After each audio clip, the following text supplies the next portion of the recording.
Good evening. Please take your seats. Our program is about to begin.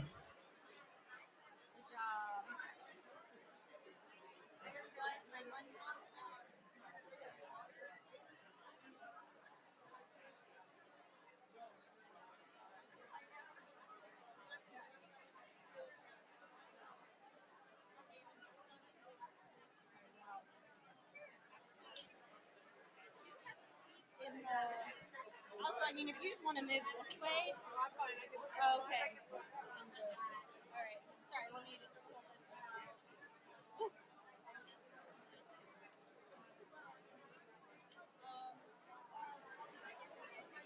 Honestly, hopefully, knock on wood. Did you happen to see the sponsor Oh, yes, that is all set up. So what happened was, it turns out because it's multiple slides, you have to manually do like next. Um, if she has a headset, I would just like right before that happens, just say like remember to do like some little slides if there's multiple slides. But yeah, they were all. She knows that. Yeah. Good evening. Please take your seats. Our program is about to begin.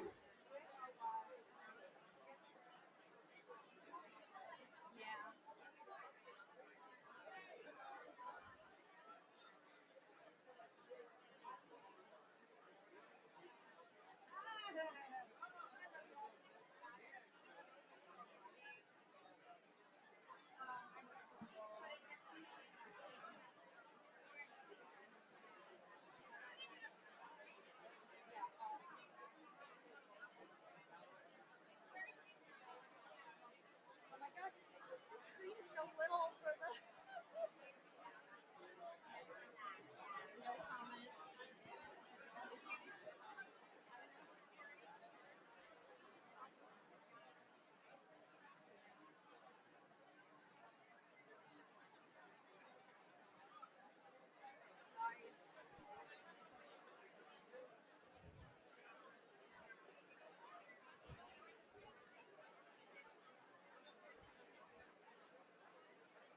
Good evening. Please take your seats. Our program is about to begin.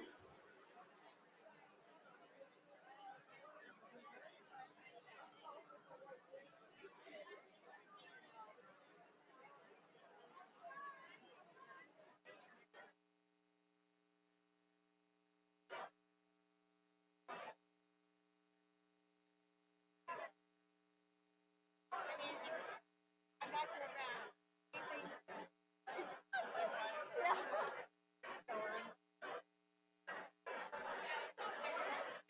We kindly ask you to take your seats. Our program is about to begin.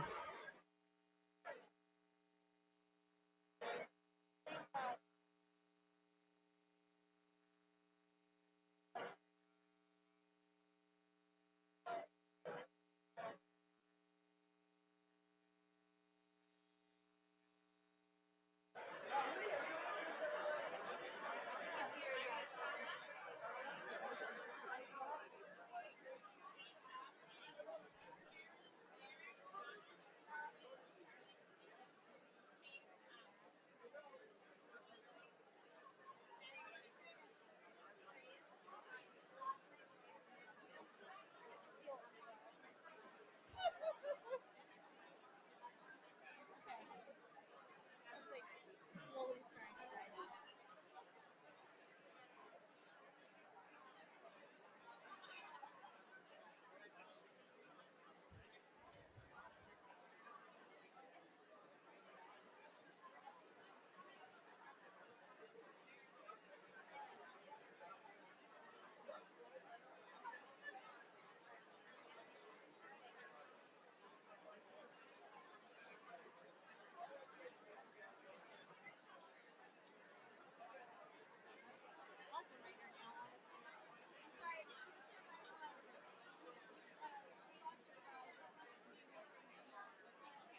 Yeah. Thank you so much. Yes, perfect. Thank you.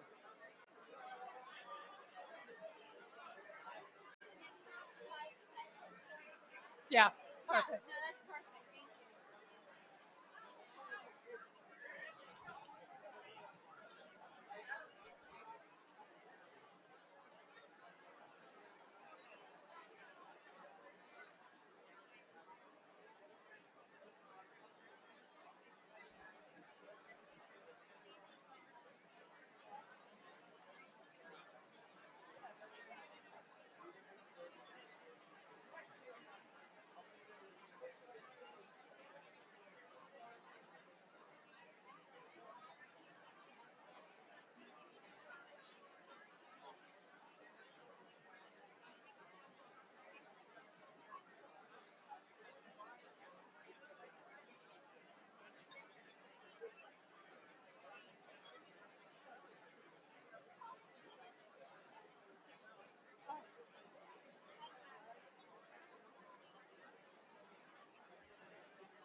Good evening. Can everyone please take your seats? Our program is about to begin.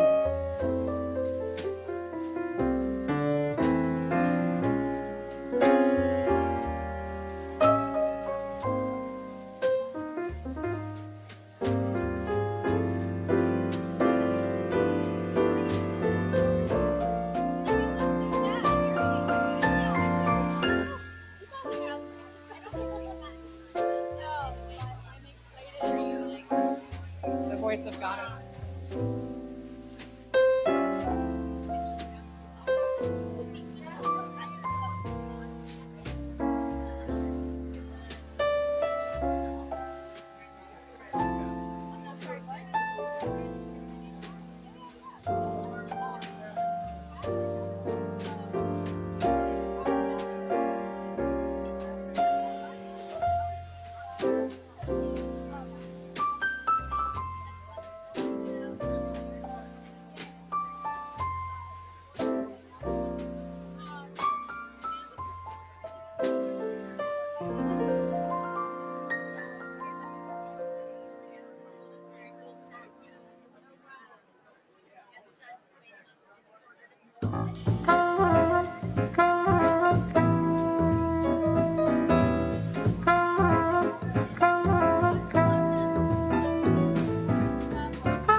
Good evening, everyone, and welcome to Public Justice's 40th Anniversary Gala and Award Ceremony.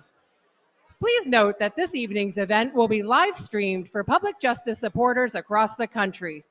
In order to begin and stay on time, we ask you to please find your assigned seat now. Our program will begin shortly. While everyone at the Four Seasons finishes taking their seats, I want to take a moment to highlight a few features of the platform for our virtual guests. First off, the most important feature is the blue box to the left of this screen. If you have any technical difficulties, click that bar. There are professionals waiting to assist you, actual live people who do this for a living. On the other side of this screen, you'll see a chat box. Feel free to send some shout outs and hellos. If you scroll down, you'll see a link to this year's program book. If you scroll down a little more, you'll see all of the people presenting tonight along with their bios. And finally, if you scroll just a little more, you'll see a list of all of our generous gala sponsors. If you are inspired by what you hear or see tonight, I hope you will consider becoming a member of Public Justice. Or, if you're already a member, please consider making a special donation in honor of Public Justice's 40th anniversary. You can text the word justice to 345-345. It only takes a moment. Or you can also scan a QR code we'll make available later tonight. Just open your cell phone's camera, aim it at the black and white box, and a donation link will pop up. To everyone joining us here in Seattle and across the globe via our live stream, welcome to our special 40th anniversary celebration. We're honored to have you here and proud to count you among the Public Justice family. Now, please welcome to the stage Public Justice's Executive Director, Paul Bland.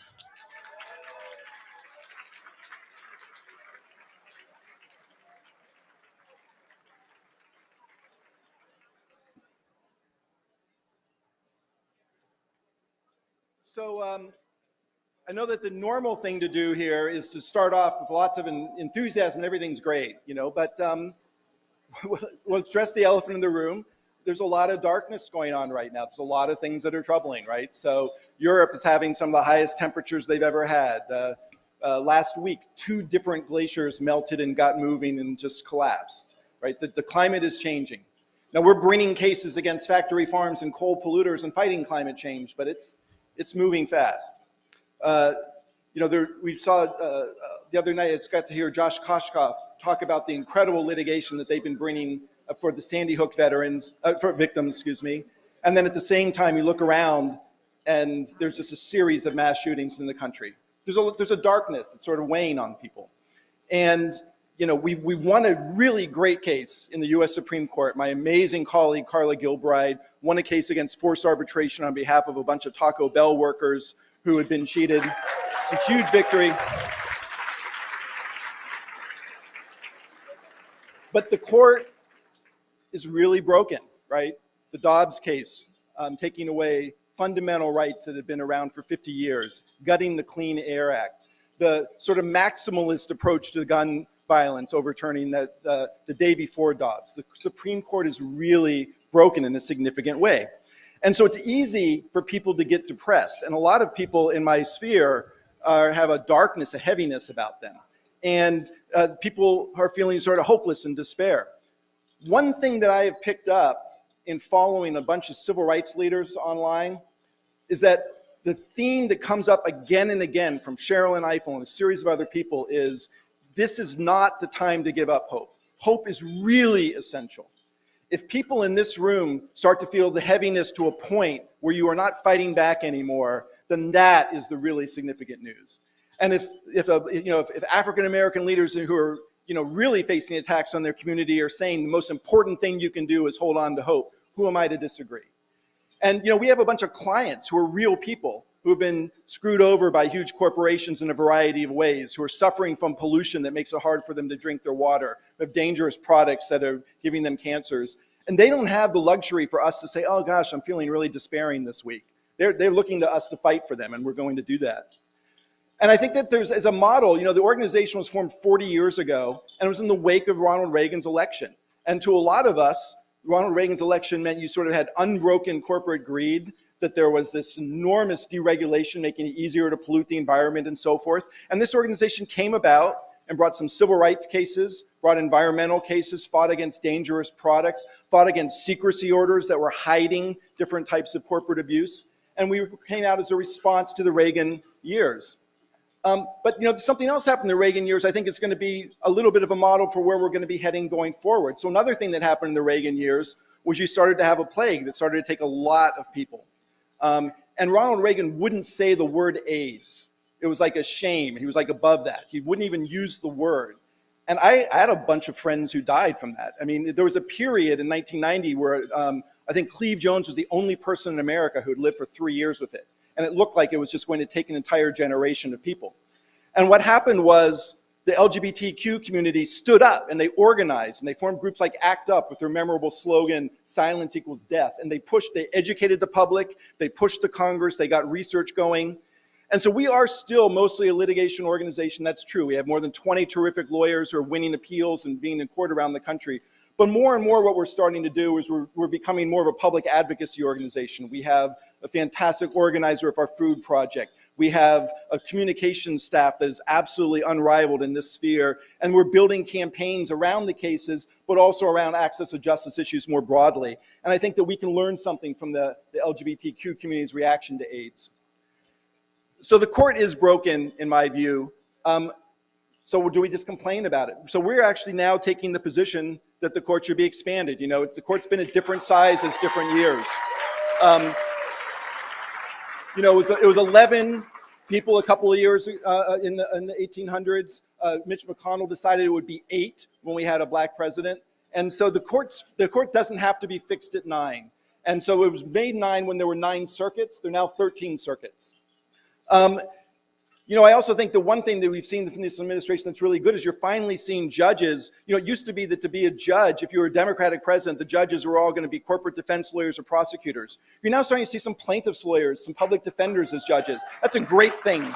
We've been advocating for that, and we think it's a great thing. And also, there are other positions in the government. So we're incredibly proud that Kalpana Kodagal has been nominated for the EEOC. And our own Carla Gilbride's been nominated to be general counsel at the EEOC, and we really hope that they both get confirmed quickly.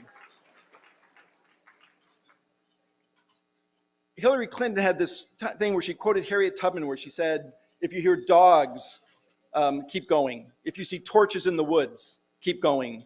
If they're shouting, you keep going. You don't stop. No matter what happens, you keep going. So, yeah, it's not...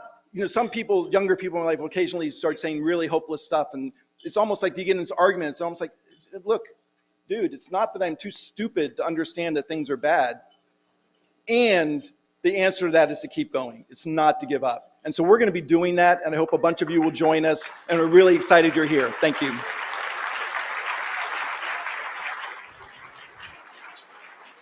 Thank you, Paul. Now, please join us in recognizing and thanking the generous sponsors of this evening's event. Their sponsorship not only makes tonight possible, but supports the critical work public justice does every single day.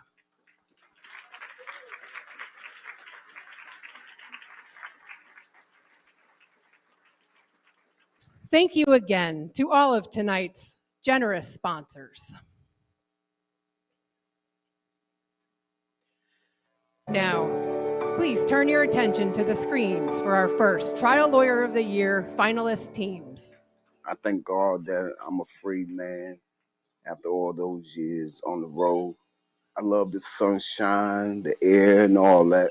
Henry and Leon's case, I would say, is one of the, if not the worst, wrongful conviction cases. At the time, North Carolina death row had legal ejection in the gas chamber.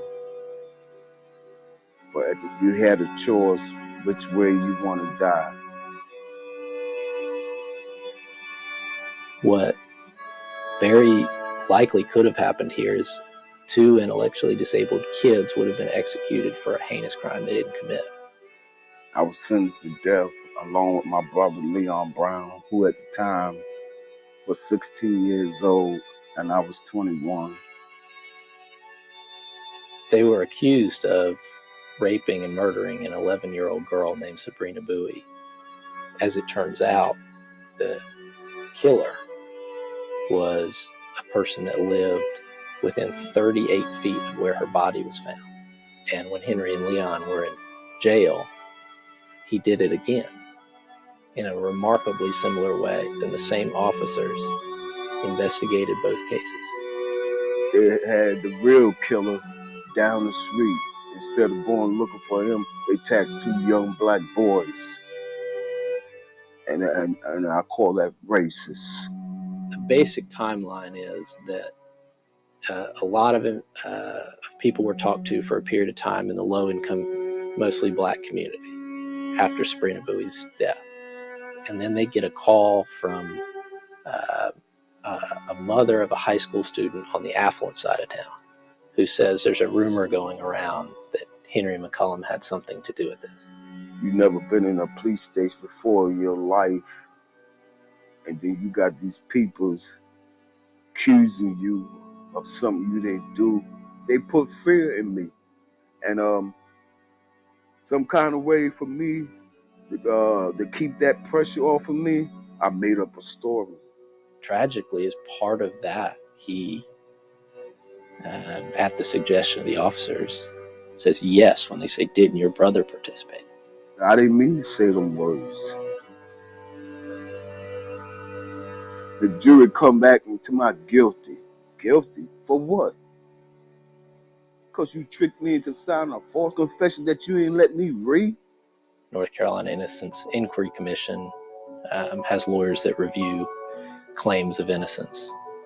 And the lawyers and investigators in that body worked really hard to get DNA testing done. And that testing confirmed that Roscoe Artis' DNA was at the crime scene of the Sabrina Bowie murder. The next morning, when I walked out that door, I said, thank God, finally.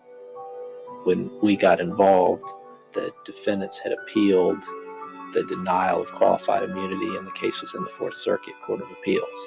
And the whole case basically turned on getting the Court of Appeals to affirm the trial court's decision to deny qualified immunity. He told me that I was the richest man in the state of North Carolina, right? But I said, what about the years I lost? It shows you why we should not have the death penalty. Long God give me breath in my body, I'm going to fight against the death penalty. Because I promised those guys that I would never give up on them.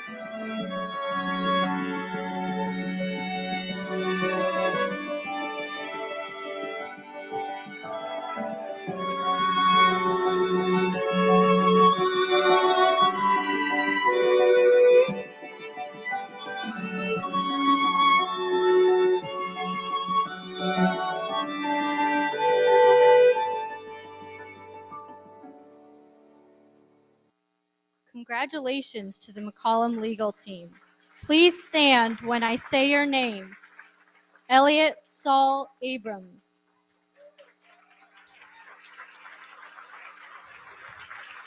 Catherine Stetson. Desmond Hogan. Elizabeth Lockwood. David Maxwell. Congratulations. Now, please welcome Public Justice Past President and Seattle resident Beth Terrell.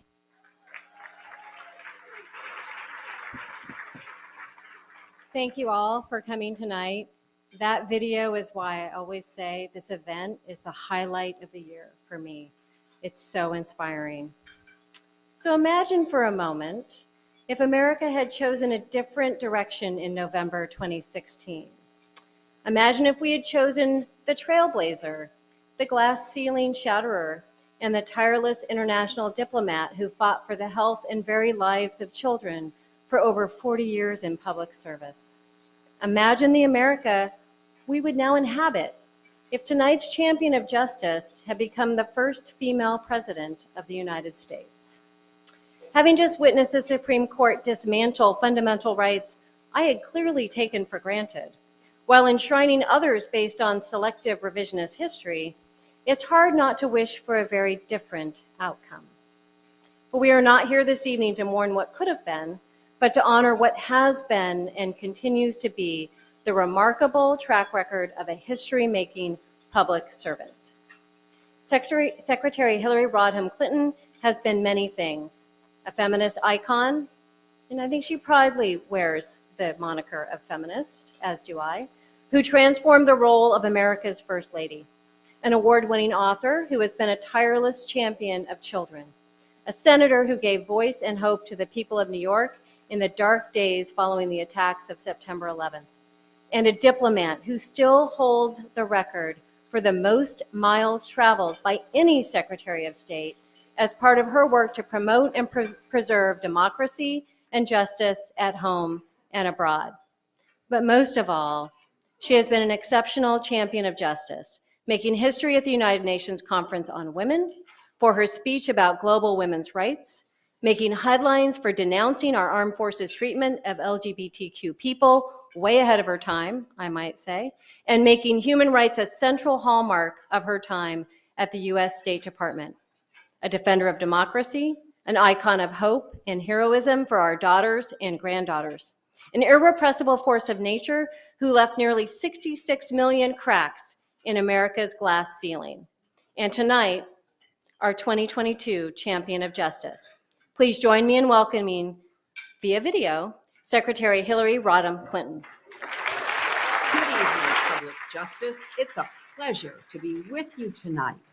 I am honored to accept this year's Champion of Justice Award because I so admire the work you're doing and have done over the last 4 decades. I want to recognize my fellow honorees for their commitment to the law and to social and economic justice. And in particular, I want to applaud Arthur Bryant, who spent 35 years growing public justice into one of our nation's preeminent public interest law firms. I'm particularly humbled to receive this award because the truth is, for many years, I've been a recovering lawyer, despite having practiced and taught law early on in my career.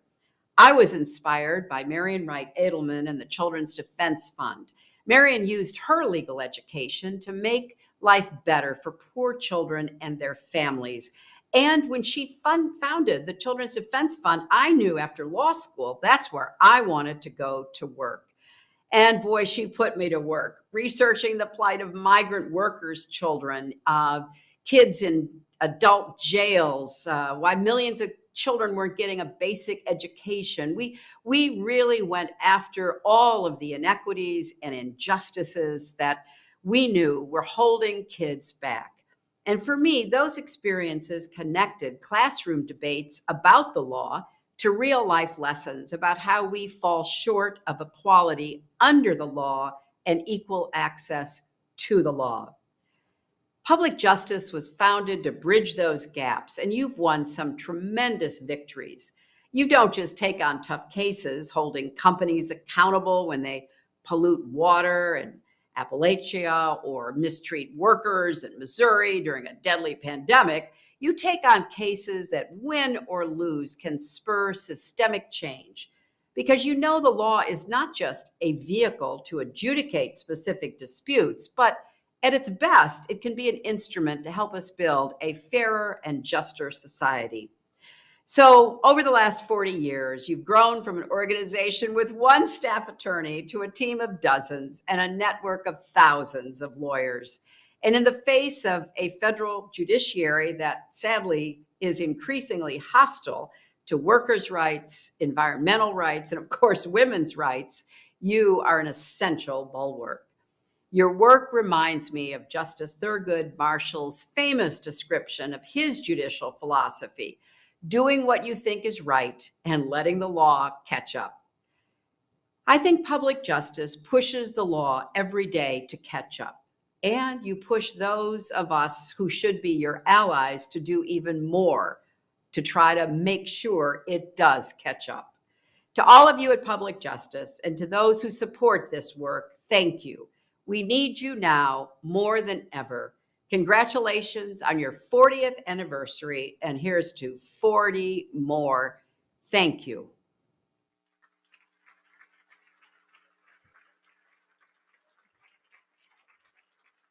Please keep your eye on the screens for our second Trial Lawyer of the Year finalist team.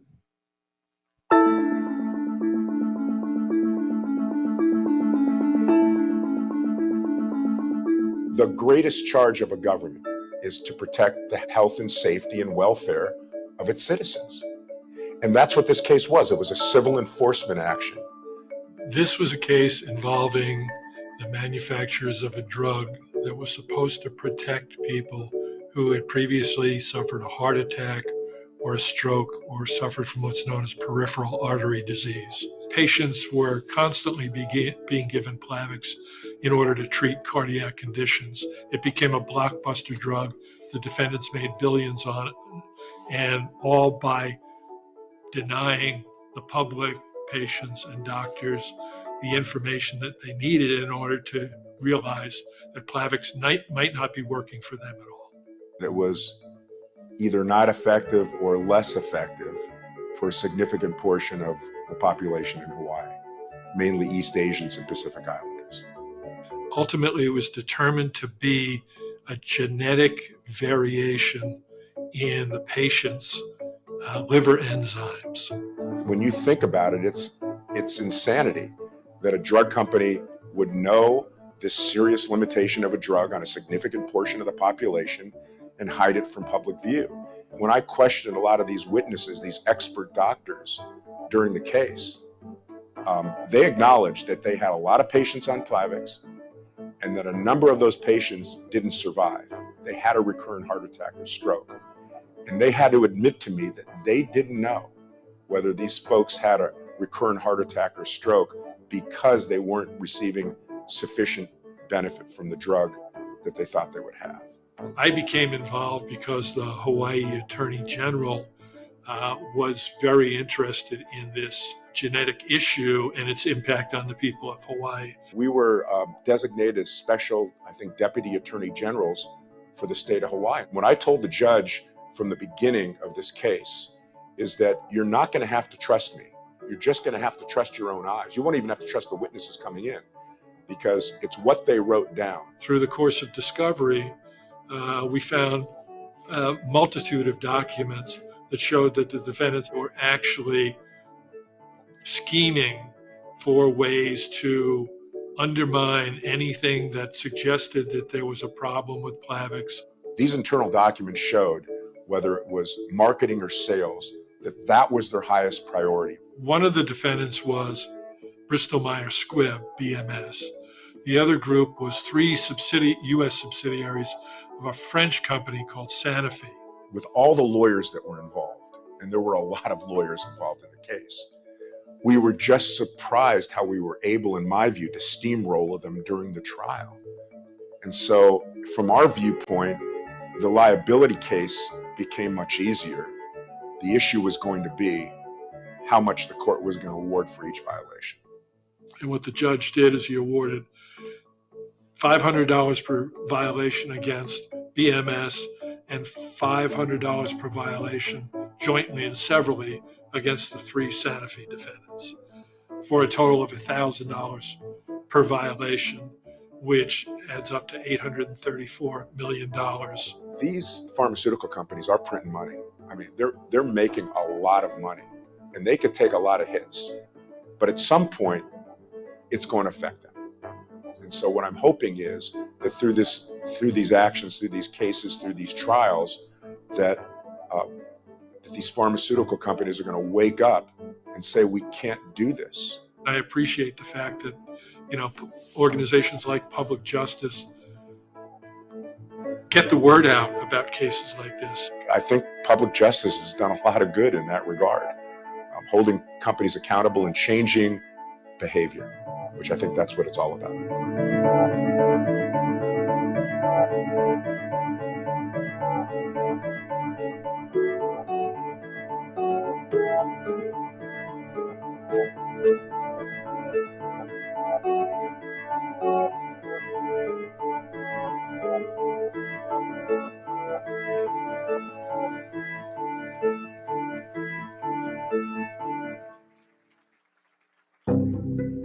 Congratulations to the team in this case. Please stand when I say your name. Dan Alverston. Peter Klossner. Evan Zucker. Elizabeth Smiley. Richard Frey Jr. Patrick McTurnan.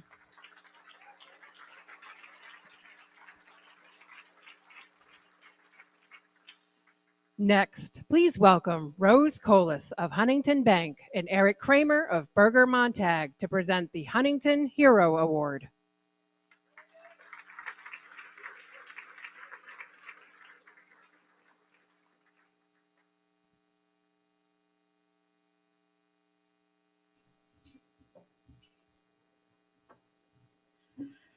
Good evening, everyone.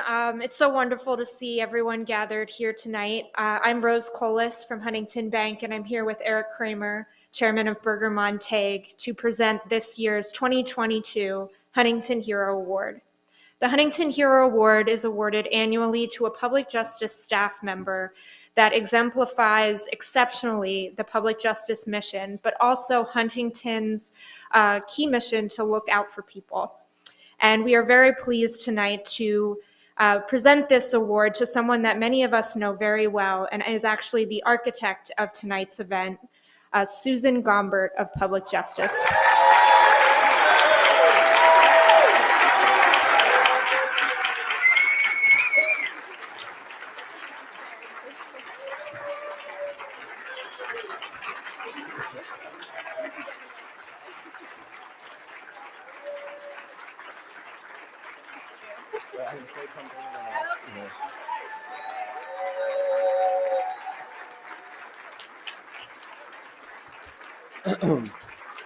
Before you get to hear from Sue, I just wanted to say something about her. It's been said that 90% of life is showing up. So thanks to all of you tonight for showing up for public justice. But the rest of what makes life worth living is about what we do when we show up. And that in turn depends on where we go to do it and how we can effectively communicate when we do. And it's that 10% that makes all the difference. Can we get all on the same page and move forward together? Well, we can't do that unless we can get in the same place, go to the right rooms, sit in the right seats, have working microphones when we do, and be able to speak to each other across the room and across the internet. And for public justice, that person, the person who makes all that happen and more, that takes us from 90 to 100 is Sue Gombert. For a quarter century now at Public Justice, she's been the true wizard just behind the curtain, orchestrating our meetings and events, and we're fortunate and grateful to have her in that role. And I personally benefited from Sue's wizardry firsthand when I was president of Public Justice. As the pandemic enveloped the country and the organization, Sue made the transition for the organization seamless, allowing the board and the staff to communicate effectively, to continue to do our important work, even when we couldn't be all in the same place. Sue is supremely organized, unshakable, ever-present, and yet never overbearing, even-tempered, and all too often unsung. And we're grateful to partner with Huntington Bank again this year in honoring a deserving public justice staffer with this Huntington Hero Award. And thanks to Huntington's support, a $10,000 donation will be made to public justice in Sue's name.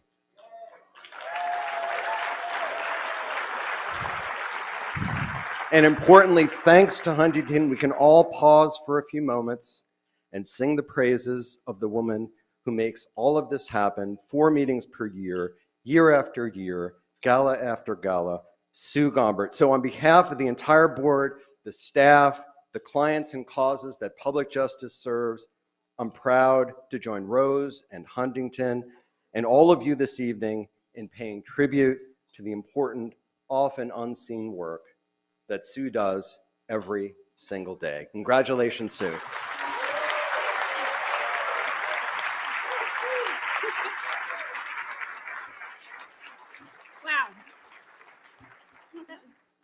Very kind. Thank you, Eric. And thank you, Rose. And thank you, Huntington Bank, for your continued sponsorship of the Huntington Hero Award. It is an honor to have been chosen this year for this award. As the write-up in your program books that are on your chairs say, I am the Senior Meetings and Events Manager. So it's particularly exciting and a little terrifying to be speaking from the podium while making sure the gala still stays on track. I just hope I don't talk too long and you have to kick me off the stage, because I would do that. I have been with public justice for 25 years now, and I'm often asked the very valid question of why. The short story is I love what I do.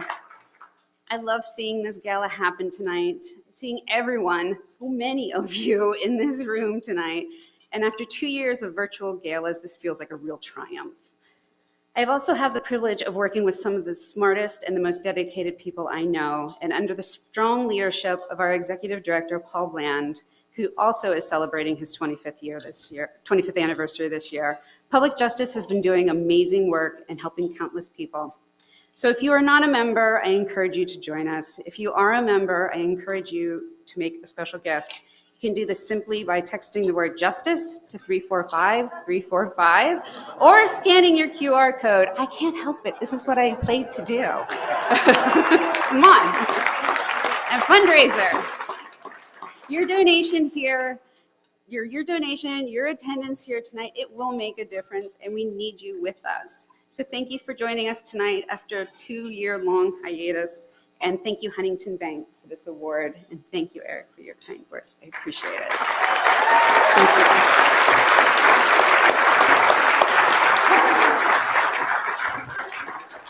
you. And now, our third case nominated for the Trial Lawyer of the Year Award.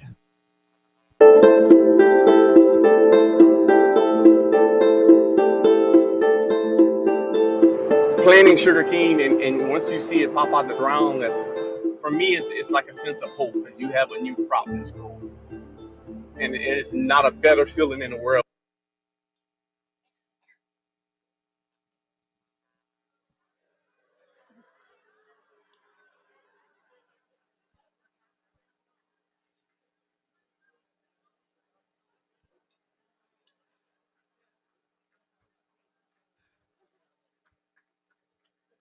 Please excuse the technical delay, though we're happy to hear some laughs in the audience.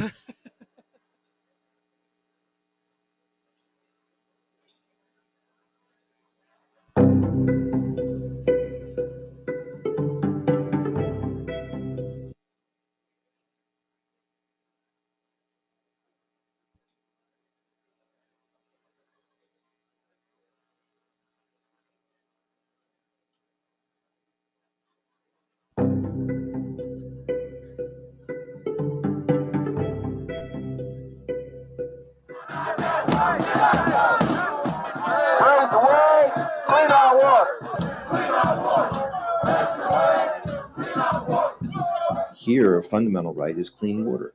And I think most people in America believe that to be true.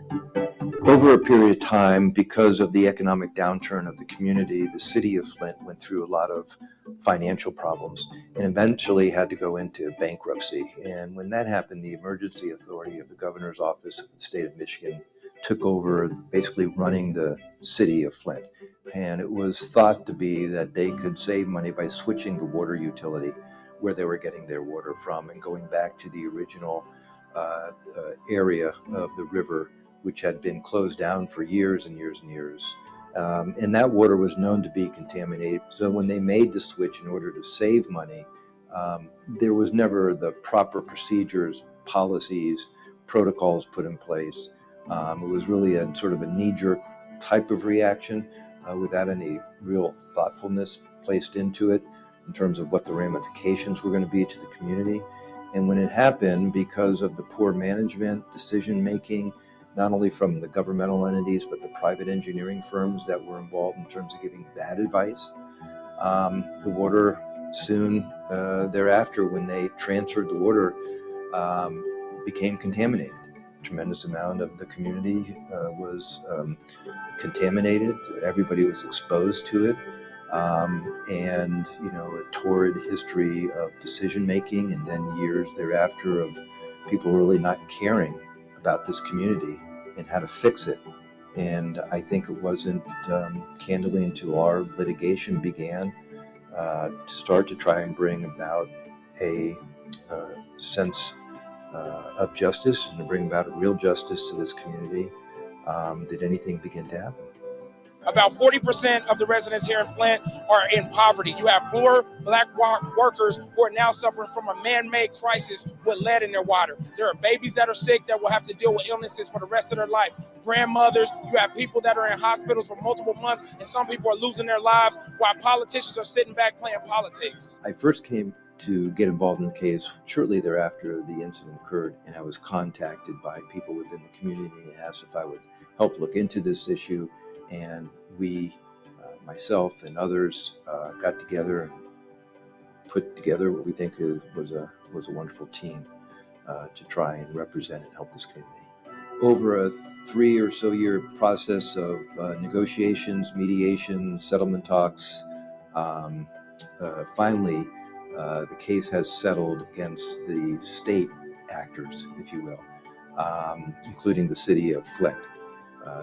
And that case is now well into and almost completed in terms of the claims processing.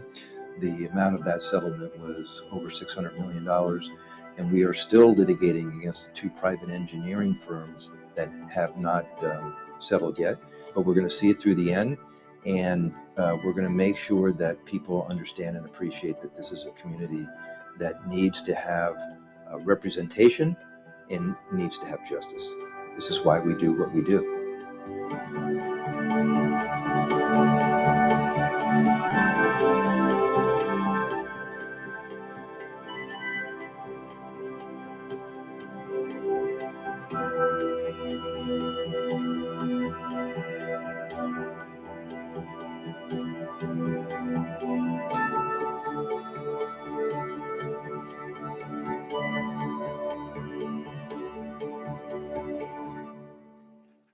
Please join me in congratulating the team in this important case. Please stand when I say your name. Theodore Leopold, Michael Pitt, Emmy Levins, Jessica Weiner, Leslie Kroger, Carrie McGeehee, Beth Rivers, Channing Robinson Holmes, Sean Raymond, Stephen Morrissey, Jordan Connors, Catherine Peasley, William Goodman, Julie Hurwitz, Catherine Brunner James, Bradford Berry, Deborah LaBelle, Paul Novak, Gregory Stamatopoulos, Cynthia Lindsay, Shermaine Seeley, Trishelle Young, Neil Winefield, Peretz Bronstein, Esther Berezovsky, Teresa Bingman. Congratulations.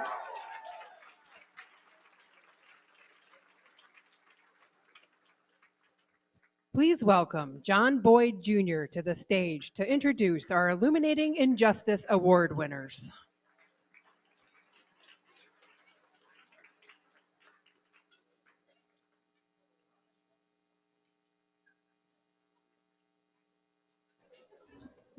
Good evening.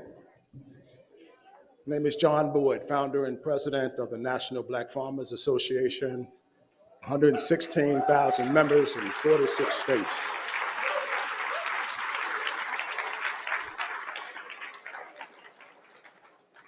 It's an honor to be here tonight and to introduce tonight's honoree. But before I do that, I just have to make a few comments. There's no way I can be in front of this many attorneys. I'll make a couple of comments that's not on this piece of paper here. America is divided. by race, discrimination, injustice, and we have to bring this country back together.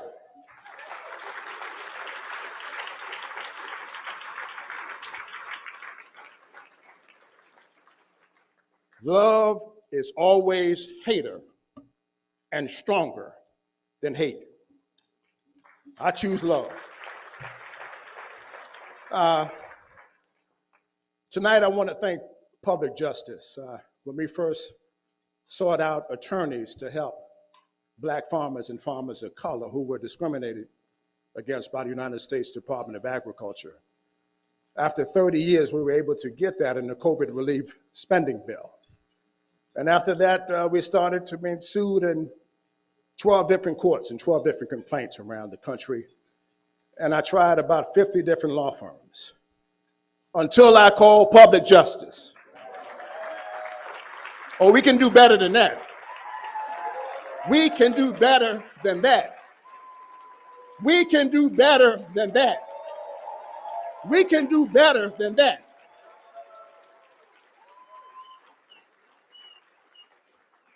They chose to do the right thing and represent Black farmers, Native American farmers, and other farmers of color.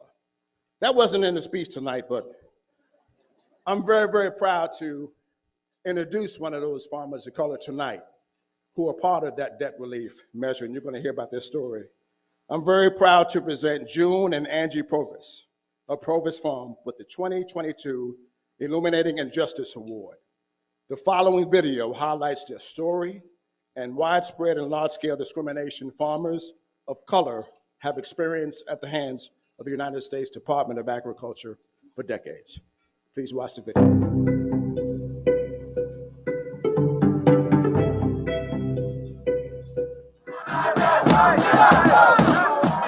Raise the world, clean our water. You're still watching. Still watching. Brother Provis, we're going to get to you tonight, brother. All right.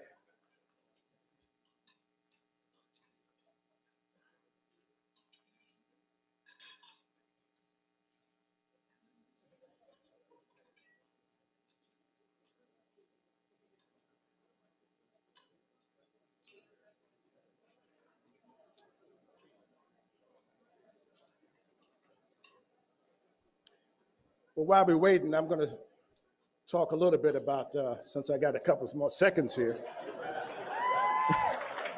how Black farmers have been losing land. At the turn of the century, we represented 20 million acres of land in this country, 1 million Black farm families strong.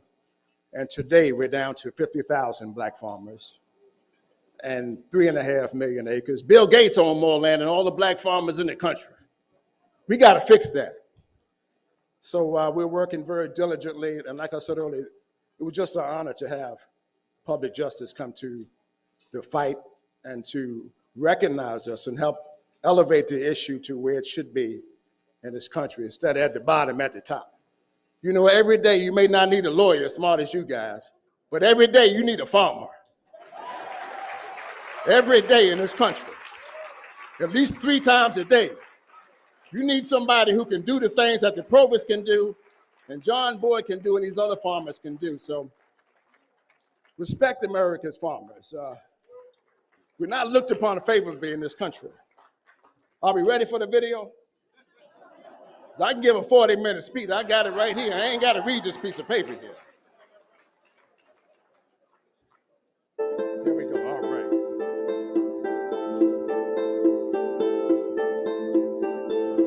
Planting sugarcane, and once you see it pop out the ground, that's, for me, it's like a sense of hope because you have a new crop that's growing.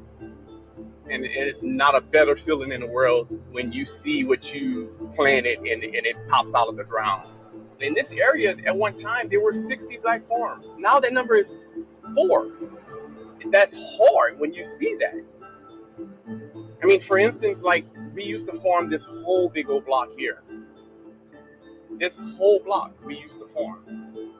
I mean, it's difficult to see because it's not us on the property, and it's no reason why we shouldn't be on the property.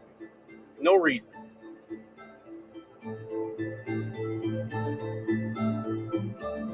Farming for black people is the oldest occupation for us in the United States. We went from slaves to sharecroppers, surviving the horrific laws of Jim Crow, all of these things that we had to endure. Angie and June are just such wonderful, salt of the earth people. They ran this sugarcane farm in Iberia Parish, and they were some of the few remaining black farmers in the country, and particularly in Louisiana. When June was working as a farmer, he won awards for the crop that he made every year. You would think 5,000 acres, I would have been okay, but actually, I wasn't. Within 10 or 15 years of award-winning crops, he was bankrupt, lost the farm, lost everything. And the other parties in this litigation said that he was just a bad farmer. I mean, I contemplated suicide because I felt like I lost everything. The loans that were involved in the Provost family and what ultimately led to the destruction of their business were FSA guaranteed crop loans. For sugarcane, you need at least $600 to $800 per acre. So if you do that times 5,000 acres, I mean, you're looking at almost a $4 million crop loan that you need to farm that adequately. The USDA was approving like just about $1 million or a little less for him. Ultimately, the deck was stacked so much against them that there was almost no way that they could succeed, and they didn't. His USDA guaranteed lender was photocopying his signature to farm loans and lowering the approved amount. That's what was happening.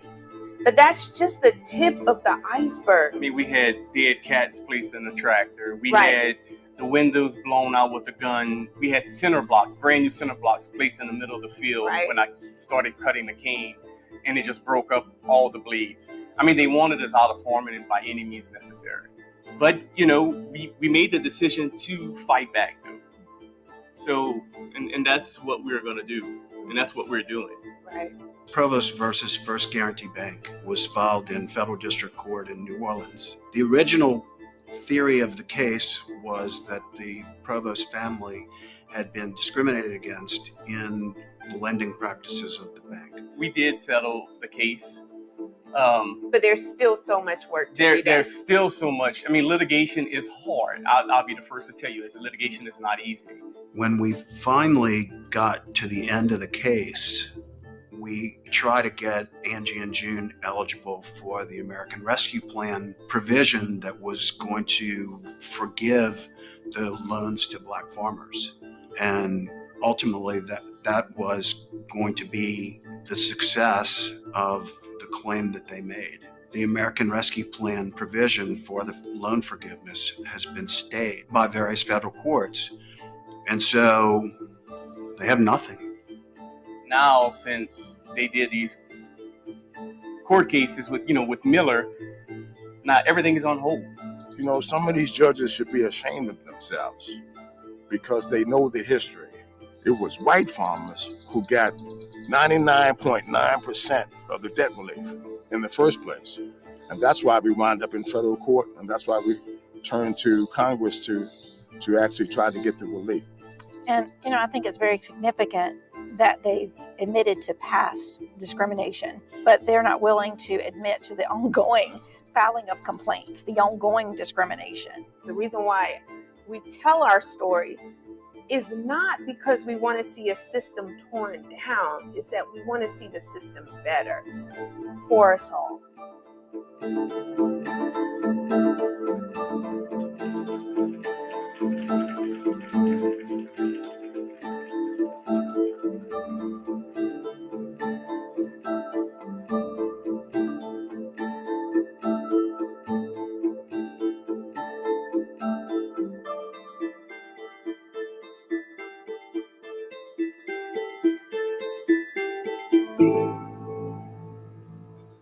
All right, there it is. Like the provost, I and so many farmers in my organization have had similar experiences. My wife, Kara, and I have been fighting for equality and debt relief for farmers of color since the 80s. Like the provost, we just want to be able to hold on to our land so we can continue farming. As farmers, we know that land ownership is the most powerful tool you can possess. If you don't own any land, you don't own any power. Farming is an integral part of our past, present, and future. And having the means to continue farming, food justice, and food sovereignty, I am proud to work with Public Justice to honor tonight the provost with this much needed and deserving award.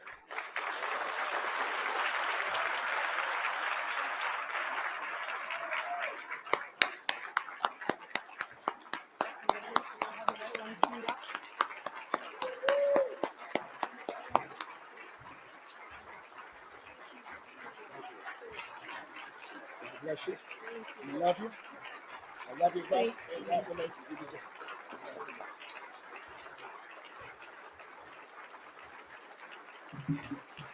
Thank you. Thank you, everyone. Thank you. Thank you. Forgive us, we're a bit nervous. We're country folk. Uh, but we want to thank John. Thank you all.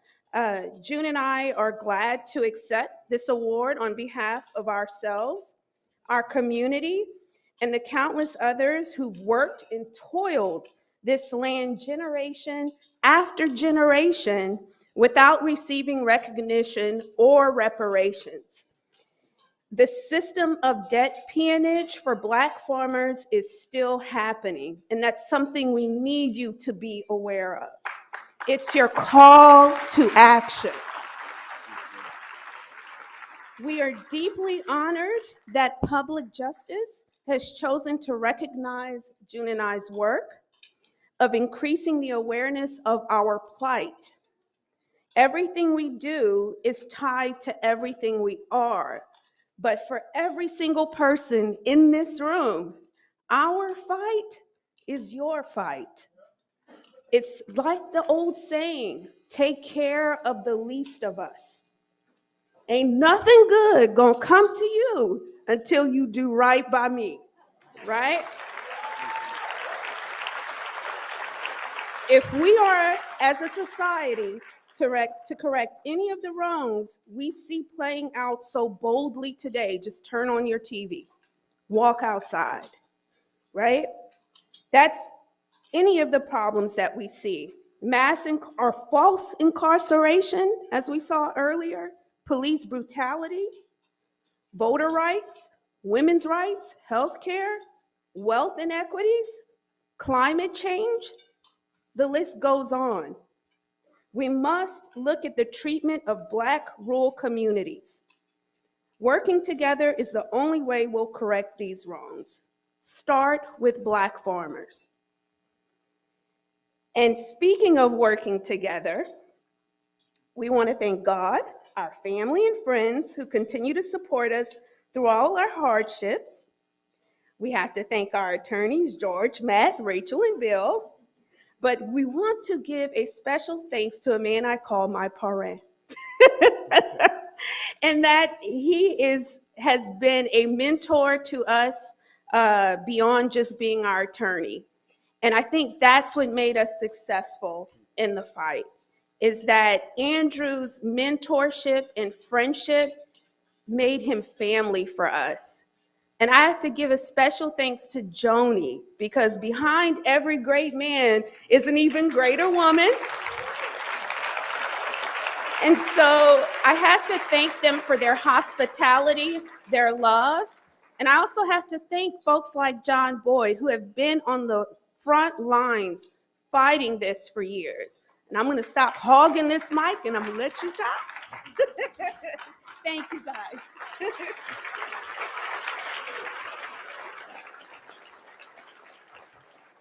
Thank you again, John Boyd. It means a lot that you were able to give this award to us. Thank you to the public justice. Please continue the fight. Through your good work and others, I hope we can increase the number of young and Black and brown farmers. And for us to reach our goals, we need more equity in agriculture. It's so rewarding. I can talk about playing in the dirt for hours, literally hours. By the end of the night, I can let you know how to plant sugarcane. Y'all all will know. But I must acknowledge, our story isn't isolated. The number of Black farmers are dwindling every day, and that's scary. But have empathy. I ask you to plant a seed and watch how satisfying it is to see that seed sprout. That is a sense of hope, and hope is what drives us. So we'll continue to make our voices heard until change is made. Again, we thank you all, and we're so proud of this award. Thank you. Thank you.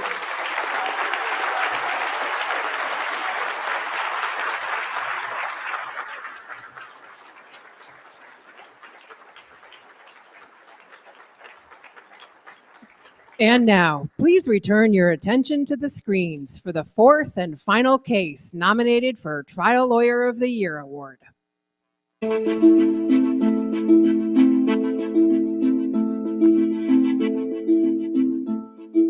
the type of person that doesn't like things being wrong. If I see something wrong, I try to fix it. Pat has a passion for justice that I think is refreshing for an attorney, because I think we all like to think that we do, but so few of us have had to experience an injustice the way that he has. I'm not the smartest person in the world, but I knew something was wrong. And not just for me, for the 474 people that were arrested with me. Ocala, so it's a town in Florida of about 60,000 people, and like many towns across the nation, really, they wanted to develop business and make it more hospitable, and in the mayor's mind anyway, to do that, they wanted to get rid of the homeless. It was to the point of harassment, because, you can't sleep in this park. If you put a blanket on in this park before and try to go to sleep, take a nap, they would arrest you for open lodging. I was fined over $6,000. I was incarcerated for 209 days total. If you are homeless, that's an element of the crime in Ocala, and that is unusual. It was incredibly dehumanizing, and in addition to the way it made our clients feel, that they were less than, that they were not welcome in the city, it was also incredibly destabilizing. You're fining a homeless person. I have no money to begin with. That's why I'm homeless. And you give me these fines that I can't pay. So, and that's how I started looking it up, because they put kiosks in the county jail. He himself had done quite a bit of legal research around this issue, and actually approached the table we were at and came to us and said, I hear you're looking into open lodging. And he showed us a court case by the name of Martin versus Boise, which ultimately was the precedent that our case was built upon. I brought up case law, and they're like, oh, and I had the paperwork and everything. And then he introduced us to other people in the same circumstance, and that's how we found some of the other plaintiffs. Before we filed our court case, there had been 425 arrests for open lodging. After we filed our case, there were only 5 arrests. Ultimately, we filed a motion for summary judgment, and we sought to tell the court that on just a few of the claims, we had enough evidence already. The judge in that decision held that the city of Ocala was violating the 8th Amendment because they did not inquire as to whether or not shelter was available before arresting. And he enjoined the city, so he stopped the city from arresting individuals experiencing homelessness for lodging in the open, unless officers actually engaged in that inquiry. The other aspect that we challenged and that we were successful on is that the city had to implement a appeals process by which someone who has trespassed from a public space could appeal that trespass, could request that it be lifted so that they can return to that public park in the future and are not forever banned. You look at it from an economic perspective, and the money that cities and police departments spend on arresting and targeting, and the jail costs and the fees and the fines, and it just doesn't work. There's lots of money here, but they're not willing to spend it on. They would rather spend it on horses than humans, which To me, that just doesn't seem right. You know, you got to treat your own kind first.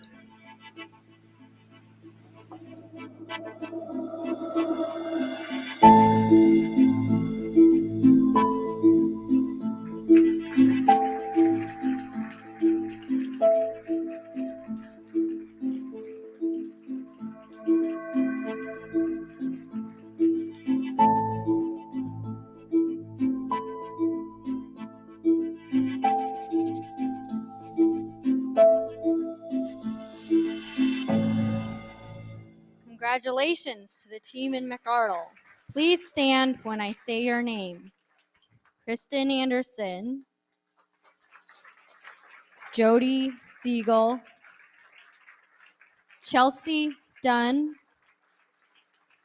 Jacqueline Aziz, Daniel Tilley, Andy Pizzuto. Congratulations.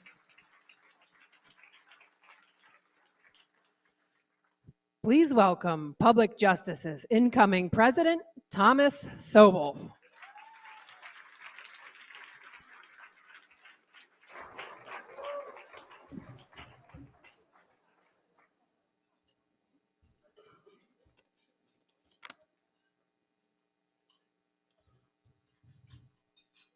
May it please the court.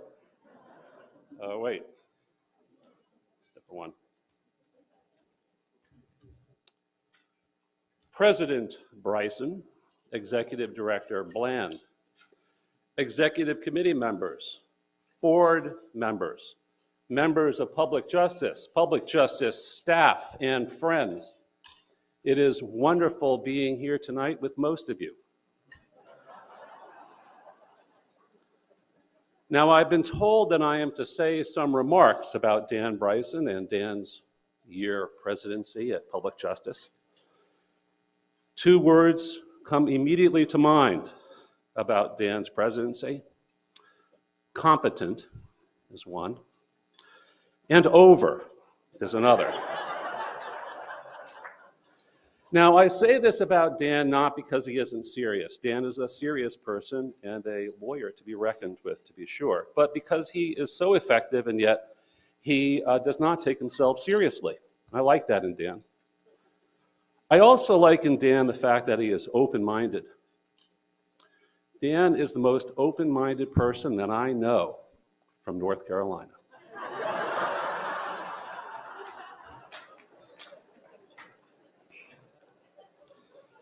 But the fact is that Dan, in his quiet, practical way, has accomplished quite a bit for the organization. And so please let me wax poetic a moment, no matter how much this may hurt me, Mr. Bryson.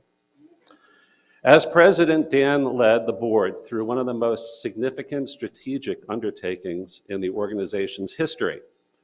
The newly adopted strategic directions document, which I will talk about momentarily, which Dan helped get across the finish line, is one of the most consequential documents in this organization's history. At a time of great tumult in our civil justice system, this document will be a steady hand in our future efforts, and unfortunately will have Mr. Bryson's fingerprints all over it. But he should be proud of that. At a time when there is much in the nation that is regressing on civil rights, racial injustice, and fundamental liberties we all cherish, Dan spent much of his presidency shepherding through our new diversity, equity, inclusion, and accessibility policy and program that will have a lasting impact on the board and the organization as a whole.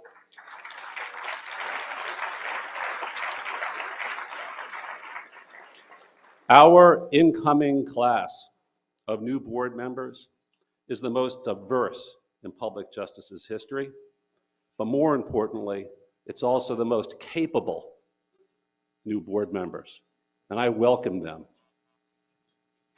In part due to Dan's work over the past year, the organization's commitment to inclusion, equity, and justice for those who've been locked out of the system for too long is stronger and more vibrant. Dan's legacy will also continue to be felt and seen in the work of programmatic new board committees that he has put into place. I will continue them in order to realize the vision of the board as not only effectively governing public justice, but lending a professional expertise to things. When he assumed the presidency, Dan announced to the board in a quite affectionate and genuine way that he was dedicating his year as president to the late Jack Landskroner, a personal friend of Dan's and a significant past president of this organization. Jack, who cared deeply about public justice's work, helping young people and preserving access to the courts, would undoubtedly be proud of you, Dan. Dan's commitment to battling discrimination, preserving civil rights and civil liberties, and laying the foundation for an organization that mirrors internally the values it promoted externally were all issues that were near and dear to Jack. You did them well, Dan. So, from Public Justice and all of us, thank you for your year's presidency, Dan. Take the stand.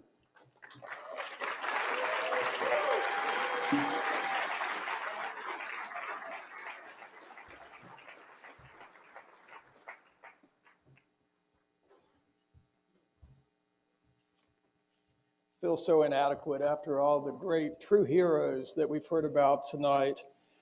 You know, thank you, Tom. Well, let's hear it for Seattle. What a great city this is.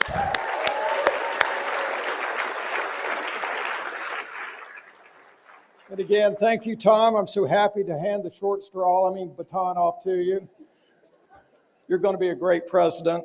You know, the last time I addressed this group in person was at the Gala 3 years ago on the Midway aircraft carrier in San Diego. Can we believe it's been 3 years since we were all here together? I wore this tuxedo. 3 years later, it's a little bit tighter. I want to thank just a few people. I want to thank my wife, Linda, for allowing me to do this. She's here tonight.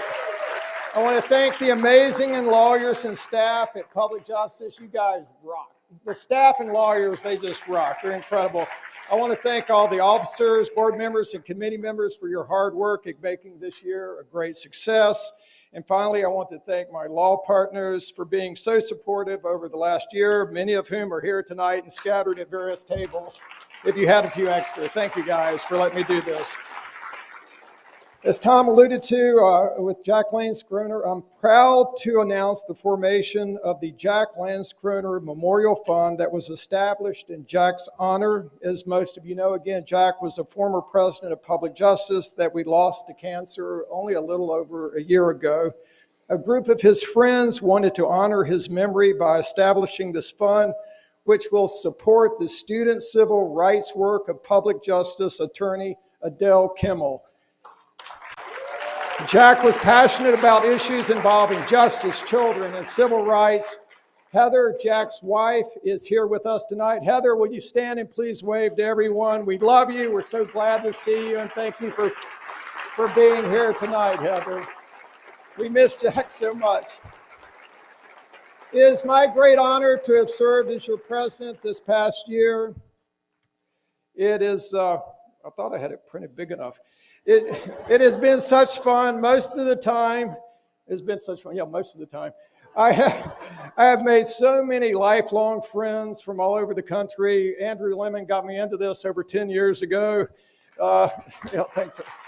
Beth and Eric, Beth Kramer, Beth Kramer and Beth Terrell and Eric Kramer, thank you so much for paving the way. Your presidencies over the last 2 years, they were kind of COVID and via Zoom, but we're here tonight. And Preston Tisdale, who will be the president after Tom Sobel. Preston's back here. Preston, man, I love you, man. You have taught me so much about race relations. And, Preston was instrumental in the film Free Renty. We all saw it last night, a big group of us. This wonderful film chronicles the saga of Tamara Lanier's effort to obtain the photos of her great-great-great-grandfather Renty from Harvard. They were taken in 1850. It was a terrible thing that Harvard did. They filed a lawsuit, and Tamara Lanier has been trying to get those back. And so Tamara Lanier and David Rubin, the director of that film, are here tonight. If you guys would stand, if you haven't seen Free Renting, you have to watch this. It's amazing. I want to give just a couple of highlights. At Mass Tours in Las Vegas, I got to sit up on the stage with Leslie Stahl, one of the iconic hosts of 60 Minutes, and she looked at me and said, "Who are you?" And I said, I'm Dan Bryson. I'm the president of Public Justice. And she said, "What do they do?" And I said something. I'm not sure, Paul, if it was very good. I'm sorry. And then she said, and she looked at me with those piercing eyes, and she said, "Do you have women in public justice?" And I said, "Oh, yes, we do. And believe me, they are very active. They are fantastic." And she said, "Well, that's very good. I like your organization." And then she got up and gave just the most amazing speech ever. I got to introduce at Palm Springs Mayor Lisa Middleton at the Joint President's Justices Party with the Minority Caucus and the LGBTQ Caucus at the Midwinter AAJ Conference in Palm Springs. Mayor Middleton is one of only 3 transgender mayors in the country. And what was remarkable about her remarks was that it wasn't remarkable. She was simply the mayor of a small town giving a stump speech about her town. That's the way it should be. That's the way it should be. But I'm sure she had to overcome so many barriers to get to her position. The work to remove barriers and bring justice is never finished. Let us rally around Tom Sobel and Paul Bland to continue the work of this great organization. Thank you very much.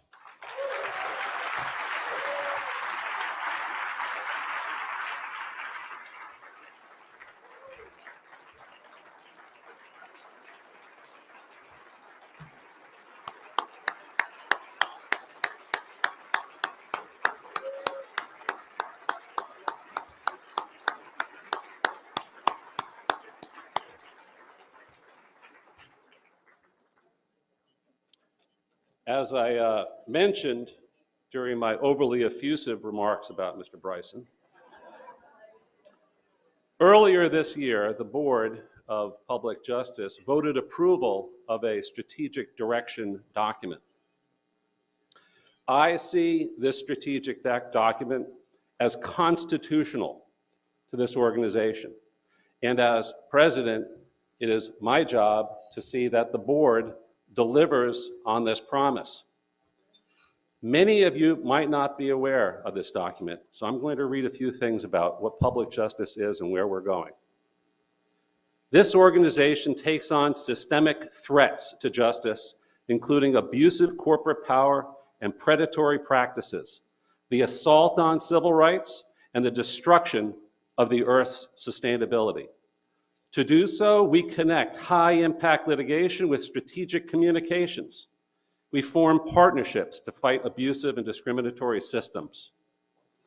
Our vision is a just and equitable society where our systems and institutions are explicitly anti-racist and anti-sexist and serve the common good for the benefit of all, and where a person's opportunities and outcomes are not dictated by their race, nor their gender identity or expression, nor their sexual orientation, nor political or economic power, or other social identities.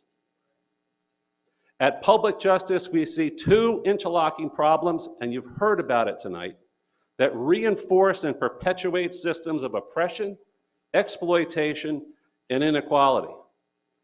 Predatory corporate power and ideologies of white supremacy. Together, these evils harm people and continue to warp and shape many of our laws and institutions. Some people deny that these systems never existed and insist that they are historic relics. We believe that they are central drivers of injustice. And then finally, to meet these challenges, what is public justice's work? We are strategic and proactive. We are focused on changing inequitable institutions and systems, and we are driven through structured, managed, resourced programs capable of delivering the change we seek to deliver the mission of public justice. Now, several years ago, I eulogized my father after his death, which, by the way, is the usual timing of a eulogy. My father was a hugely successful public administrator, a strong advocate for the basic right to an education no matter where you lived, and he championed that right when he became the Commissioner of Education for the state of New York in the 1980s and 90s. His work took him away from his family, including me, but I did learn 3 things simply by watching. First, you must work really hard every day. Get up early, go to work, and then do it again, and then the next day, and then the next. There are no shortcuts. If you want to be an effective leader, if you want an effective organization, ask more of yourself than you're asking of the people around you. Second, involve yourself in the fight for social justice. It's a short life. Make it mean something. And then third, every once in a while, tilt at a windmill, or 2, or 3. I share these things that my father taught me because they remind me of public justice, hard work, the fight for racial, gender, and social justice, and a strategic direction that points towards an attainable but faraway windmill. Now, this organization sits upon a great 40-year foundation mortared by a few trial lawyers who selflessly formed a tiny law firm to attack private corporate power, greed, through the use of the courts. They dug into their pockets until it hurt. They gave of their time. They took themselves away from their families. They were effective, and they had a good time. Public justice is now a large organization. Reclaiming the vigor, involvement, and excitement of that small band of rabble-rousers to modern-day public justice is a major challenge. And when you look at our strategic direction, how are we going to achieve that strategic direction? Fortunately, I've been elected to president, and I have the answer.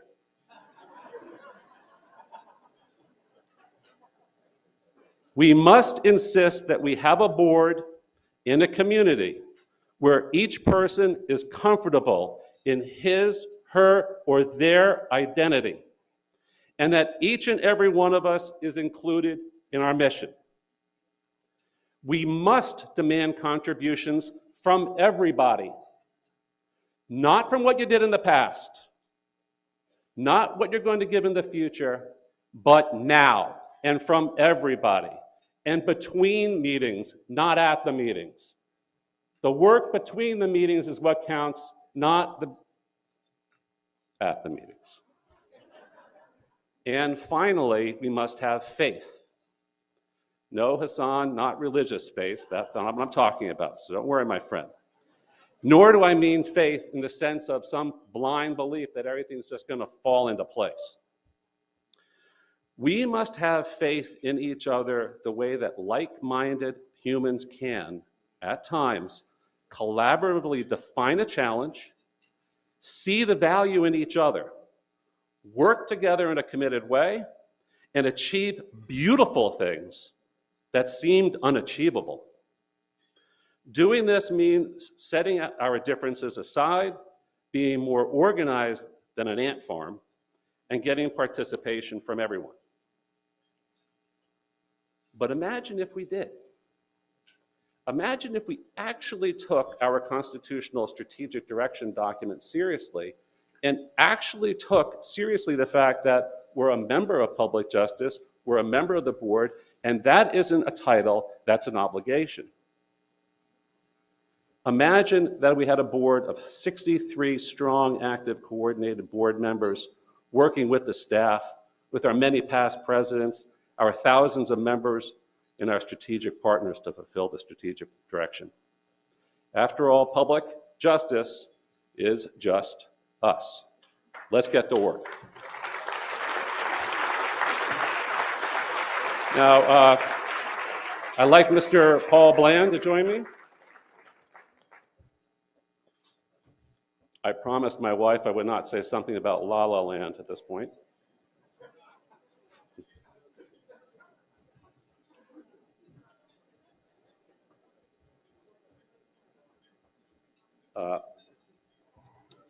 Public Justice's Trial Lawyer of the Year Award has often been called the Academy Award of the legal profession. This year's finalists show us just what that is. Paul? As you've seen, if you watch these videos tonight, selecting one winner from among these cases is really a Herculean task. I mean, there's racial justice, wrongful imprisonment, deceptive pharmaceutical marketing. These are cases, they're issues that rise to the moment of the nation right now.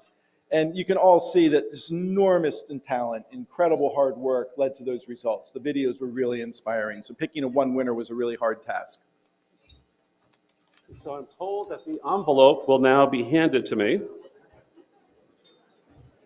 Thank you. Thank you, Sue.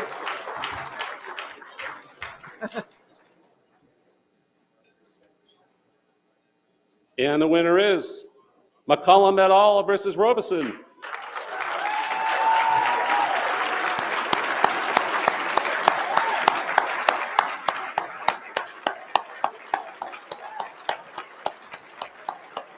Thank you so much for your remarks. Those are really powerful.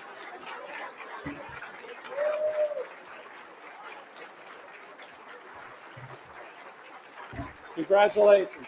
Really well done. Really well done. Great job.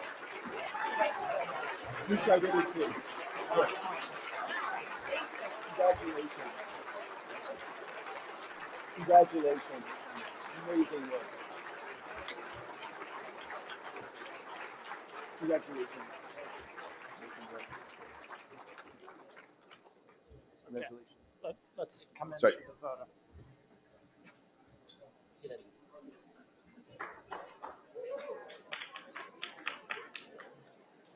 All right. David Elliott, do your thing. All right, all right.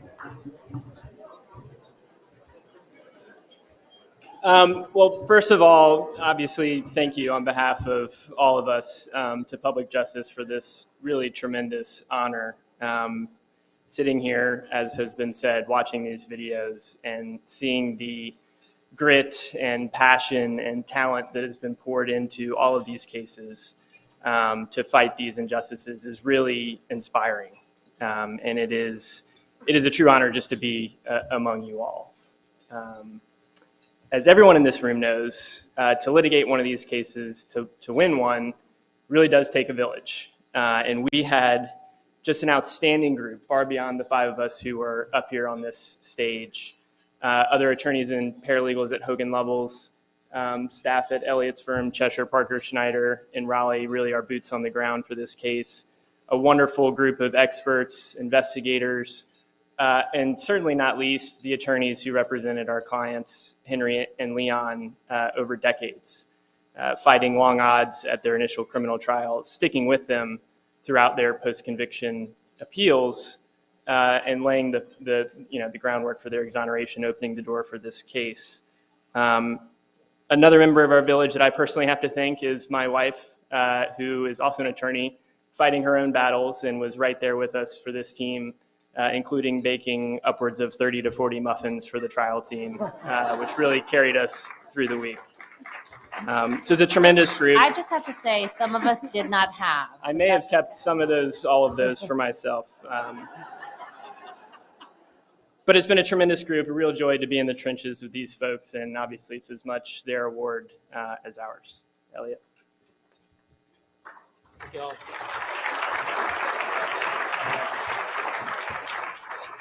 So first I need to thank Mona Lisa Wallace, who many of y'all know. She's a past president of this organization, I think a past winner of this award, and she nominated us.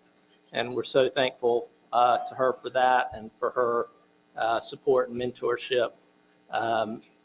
When we went to do this video, we called Henry. We said, Henry, we're going to do a video for a potential award we've been nominated for. And really, this is your case, so we want you to be featured in this video. And he said, okay, I'll do it, because I'll tell my story to anybody and everybody who has ears. And he'll continue to tell that story. And when he was asked, I think this was as soon as the trial was over, he walked outside, and I think he was in shock, but he'd had juries rule against him constantly. And then he won, and he was looking around. I don't think he could believe it. And a reporter, Henry wasn't expecting a reporter to be there. Henry turns around, a reporter puts a microphone in his face and says, what does this mean to you? And he said, there are so many people in these prisons and on the death rows throughout our country like me.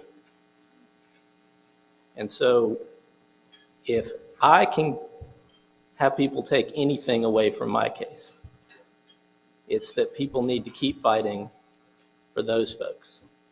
And so my hope is, and Henry's hope is, that this award in our case will inspire other lawyers to take on those cases of innocence, to keep pushing past all the barriers that exist, the qualified immunity barrier, just all the difficulties that exist in these cases, and keep pushing.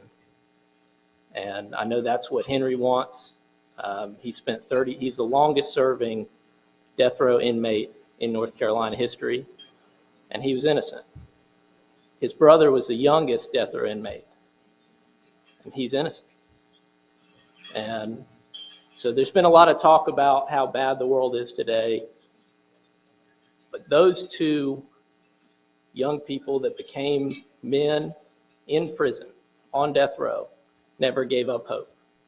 They kept fighting. They believed in our justice system. We can do the same. Don't give up hope. Keep fighting.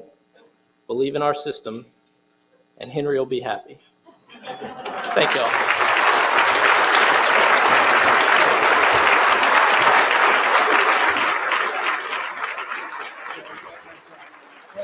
Turn around, look at the camera.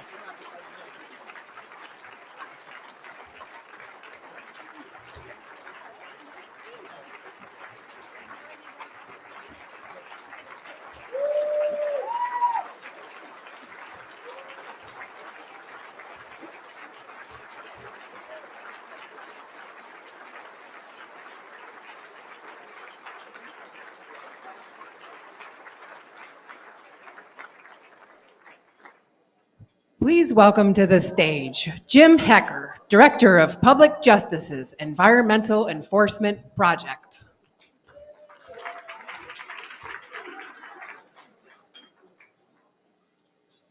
Thank you. Good evening. I've known Arthur Bryant since 1990, when he hired me to direct the Environmental Enforcement Project. Arthur is an amazingly smart and talented person. He's also highly unusual. Not many people are like Arthur and devote their career to public interest law. And among public interest lawyers, very few are as passionate and devoted as Arthur. You may know that he decided to become a public interest lawyer when he was only 14. You probably didn't know that he was also the lead singer in a teen rock band. I bet there are hardly any public interest lawyers who used to be lead singers in rock bands. And I'm sure that there aren't any public interest lawyers except Arthur who sang in a rock band in a gold lame suit. Arthur asked me to model it for you.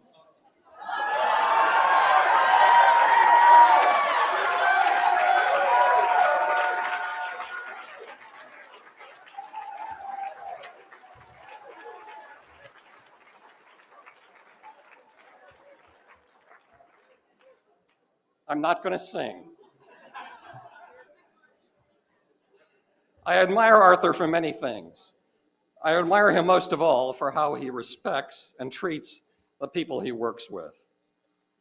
In every year for the past 32 years, Arthur called me up on my birthday and sang happy birthday to me. It felt great, even though he probably wasn't wearing this suit. Every time I won a big case and got a big fee award, Arthur took me out for a lobster dinner. Arthur treats you like a member of his family. It's not just me. Arthur cared deeply about the quality of life for everyone at Public Justice. We regularly had quality of life surveys to measure how we were doing. Here's what he told the staff in a 1993 memo about improving our quality of life. To put it simply, we want Public Justice to be a great place to work. We want everyone who works here to feel good about working here. We know that no place can be perfect. We all have parts of our jobs we don't enjoy as much as others. We all have stress. We will all rub someone the wrong way sometime. We all have better days and worse days.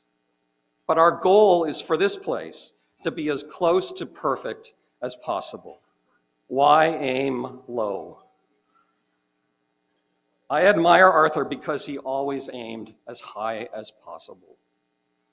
I also admire Arthur because he has had an incredibly challenging personal life, yet is still the most upbeat and optimistic person I have ever met. You all know Arthur was in a terrible car accident. He has faced incredible challenges during his life. His personal story is like the story of Job, yet he has shown amazing courage and resilience, and he has kept his positive outlook. Arthur, it's an honor to call you my friend. You're not only unusual, you're very special. Arthur is committed. Arthur is funny. Arthur is brilliant. He was full of enthusiasm. He was a really good lawyer. He talked law on and on. I think Arthur always knew exactly what he wanted to do. One of those rare people. I wanted to be a public interest lawyer since I was 14 years old. Public interest lawyers focus their careers on fighting for justice. They choose cases based on whether or not the cases will advance the public interest and advance the battle for justice, not on whether they'll make money. We started at Harvard Law School together in the fall of 1976. I didn't really even know what a public interest lawyer was. I loved going to law school. I had the time of my life. It was wonderful. He has been, more than almost anyone else I know, true to what he always wanted to do. So in 1982, Public Justice opened its doors. It was called Trial Lawyers for Public Justice. I contacted them to see if there was a staff attorney position available. I had helped to raise the money to start Public Justice. And so they consulted me when they went to hire their first attorney. So I met Arthur, and he was just bubbling over with enthusiasm. I agreed to become the sole staff attorney at what was then Trial Lawyers for Public Justice. Because the central purpose of Public Justice was to use trial lawyers' skills and resources on cases that would make a difference. That meant we could take on any kind of case that trial lawyers or other lawyers might take on. I was there 3 years, and the executive director came to me and said, "Arthur, we're almost out of money. The board and I are fighting about where to go. From here, I don't need this. It's you and the receptionist. Good luck." So in 1987, I became the executive director of a national public interest law firm that consisted of me and the receptionist. And then the whole job was to build the place from there. One of the things that he is not known for outside sort of the legal circles is he has changed the funding in the colleges for women and men's sports. It used to be that the men got all the money. Well, that's not equal protection. And Arthur said, that's not equal protection. And he went to Brown University. They were very resistant. Oh, were they resistant? It was the Title IX case. With Brown University, this august progressive school saying, if we're in violation of Title IX, then everyone's in violation of Title IX, to which we at Public Justice said, yes, they all are. He has had a lot of living hell to go through during the period of time while he was managing this organization. He's been kicked to the curb more times than most, but Arthur has always bounced back. You have to keep fighting. You just have to keep believing that it will work out, that things can get better. And sort of fundamentally, what other choice have you got? In over 30 years, I mean, he created a really awesome law firm that did and still does groundbreaking work in all kinds of different areas. When I left Public Justice, we had the broadest range of cutting-edge, high-impact litigation from the state and federal trial courts all the way to the United States Supreme Court, broader than any public interest law firm in the country. Here, more than 30 years later, he decides to come back to the private sector. I've been trying to get him to come join us for a while. I called up Matt, and he said, do not make another phone call. We will make this happen.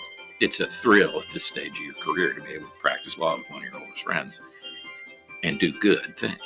Because of Arthur Bryant, there are so many young lawyers in America who aspire to a higher standard. One of the most rewarding things that's happened to me is I have heard from 2 different young women, now lawyers, saying they decided in high school or college that they wanted to be lawyers for public justice.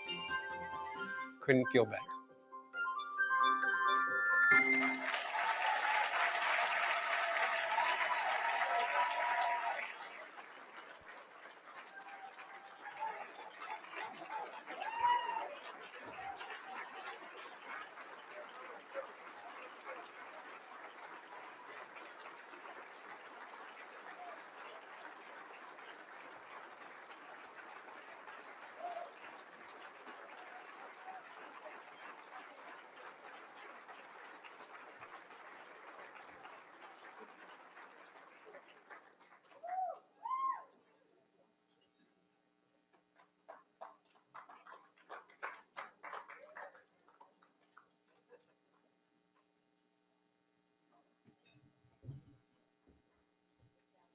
So since COVID's ended, I've been traveling a bunch and been in different cities almost every week.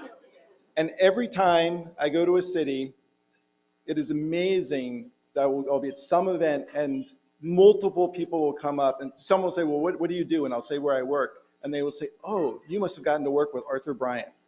And his name is gold with so many people. You travel around this country and lawyers who do public interest law, trial lawyers, plaintiffs' lawyers throughout the country.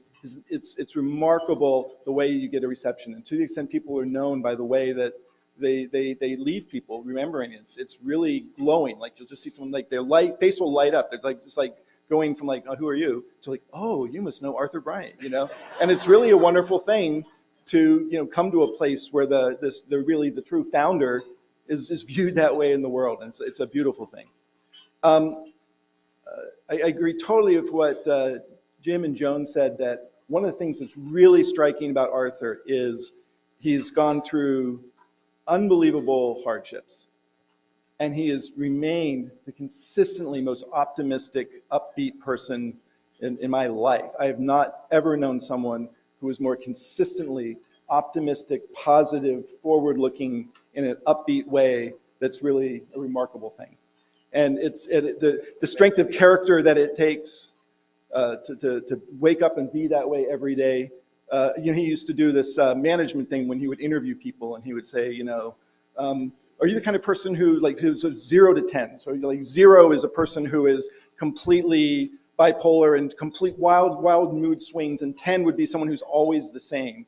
And Arthur was 10 on that scale, but then what he was always the same was he was always optimistic. And that was an incredible trait. And then I want to say that, so Arthur was the founder and the place was tiny and he built it. And one of the things that you see is the team he put together. So Jim Hecker is the single best Clean Water Act lawyer in the country.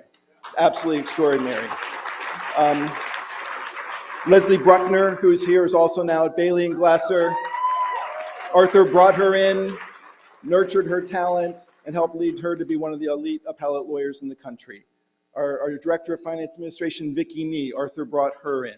Adele Kimmel, who heads our Student Civil Rights Project. Arthur really put together a team, you know.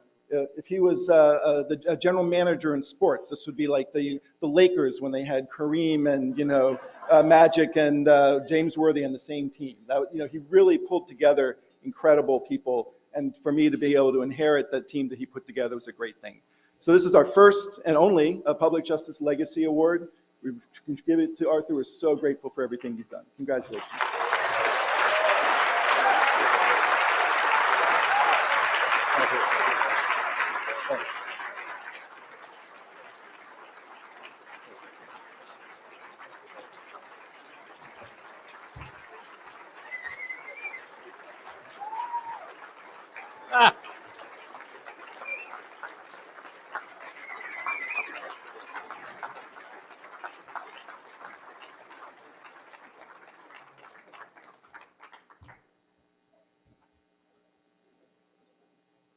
I want to thank Paul Kareem Bland for those remarks. Look, life can be better than your wildest dreams. I wanted to be a public interest lawyer since I was 14 years old. I never imagined that I would help build a national public interest law firm where I could be a public interest lawyer, scores of other incredible lawyers could be public interest lawyers, and we could work with thousands of lawyers around the country using the law to change the world and do justice. Never imagined it.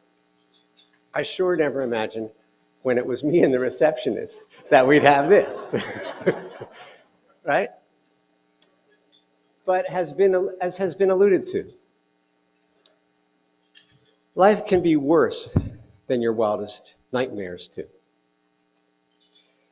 20 years ago, I gave the keynote speech at the Oregon Trial Lawyers Association's annual convention. I got in the car to go home with my wife and son, and we started down the road to drive with my family, and we were hit by a truck going 60 miles an hour. No one thought I would live. I was in a coma for 6 weeks. I had a serious brain injury, which explains how I can still be optimistic through all of this.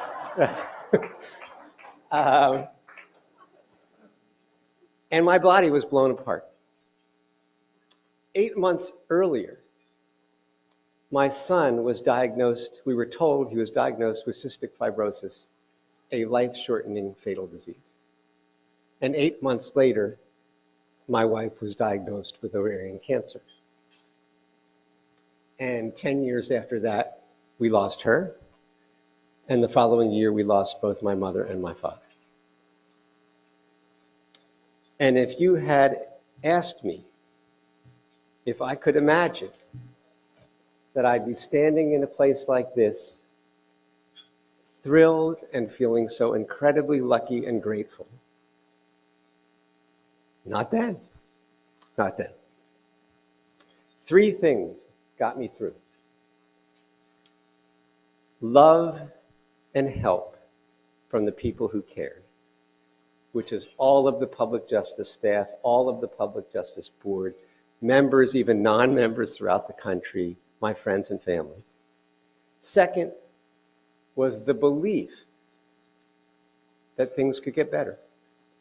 And third was the willingness to just keep fighting, to hold on and just keep fighting. And just to close the circle, let me tell you what happened in the last literally 2.5 years. I joined Bailey Glasser.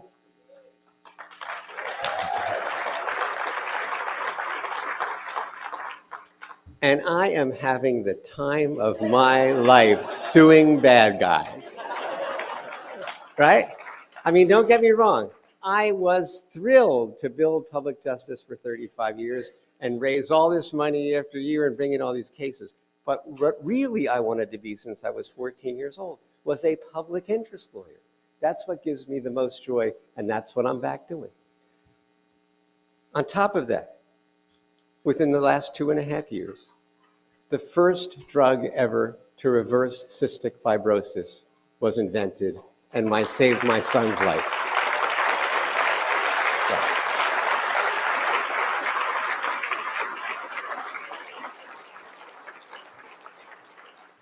And just to put, I don't want to call it the cherry on the sundae because it's much more important and fulfilling than that. But I met the woman I love, Lori Wood.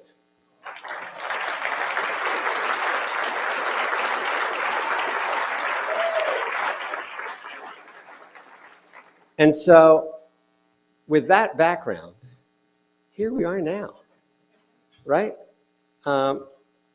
Now, I tell you all this for two reasons. First, while I am incredibly proud to get this award and have helped build public justice and basically to have public justice as my life's legacy, I did not do this alone. And I want to be clear about that. So I want to thank everybody I can, everybody who deserves it, and have you recognize everybody who helped get us and me here. Now I'm going to ask them to stand as I read out the list. And please don't applaud till the list is complete, because I want you to see who all of them are. And I want them all to get recognized together. I want you to see who's really involved in getting public justice and me here. So first, my son, Wally Bryant. Second, my love, Lori Wood. Third, all of my personal friends who are here, including from law school and earlier. Please join them and stand. Keep standing. Third, everyone in the room who worked for or works now for public justice, please stand and join them. Yep, keep holding the claws till the end. We'll get there, don't worry. Everyone who works at Bailey Glasser, please join in standing. Y'all don't take direction well. I know. Every past or present board member of public justice, please also rise. Please. Every past or present cooperating counsel with public justice, please rise. Every past or present committee member of public justice, please rise. Every past or present member of or contributor to public justice, please rise. Thank you. Keep it coming. Every public interest advocate or trial lawyer advocate who public justice or I worked with, please rise. And everyone who ever attended a public justice gala, please rise.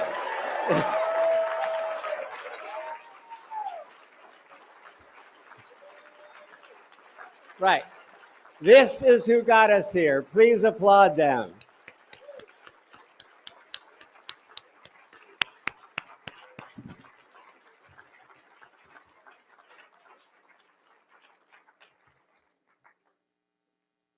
You can be seated now.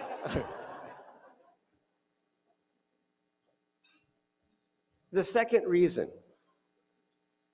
I told you all about what I've been through, and it's been hell, is because while this is a glorious night,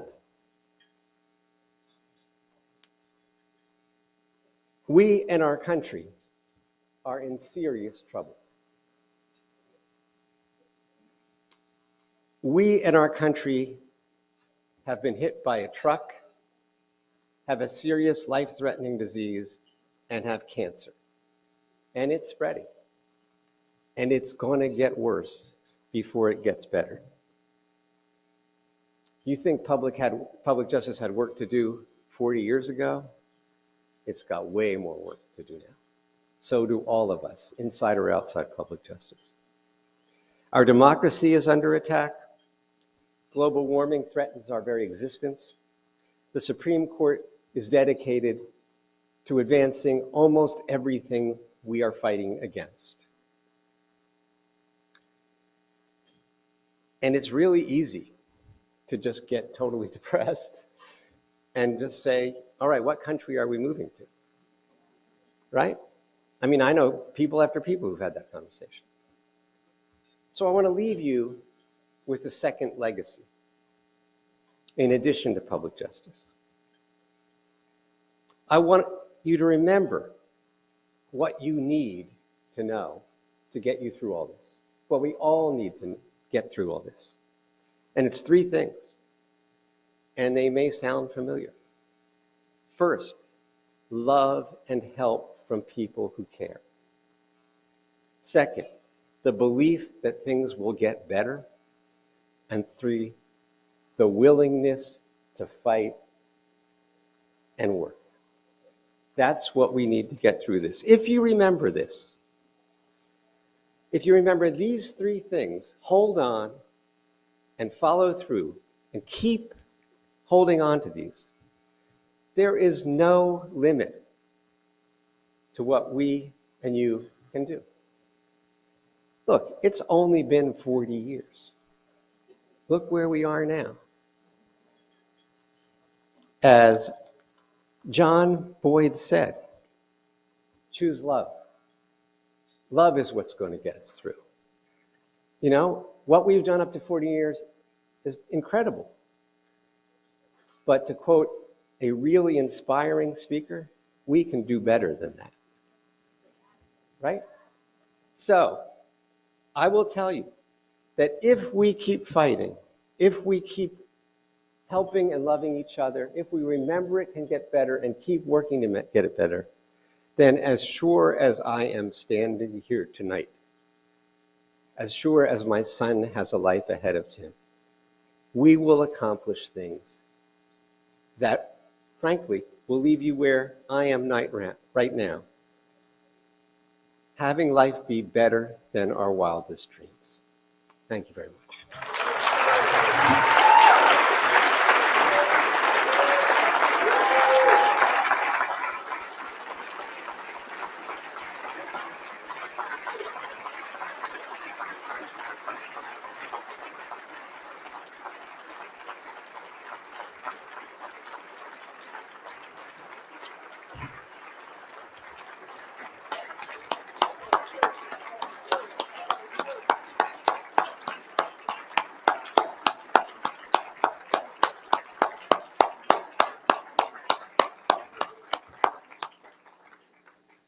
That concludes this evening's activities. Please leave your checks at the door, and I will be calling.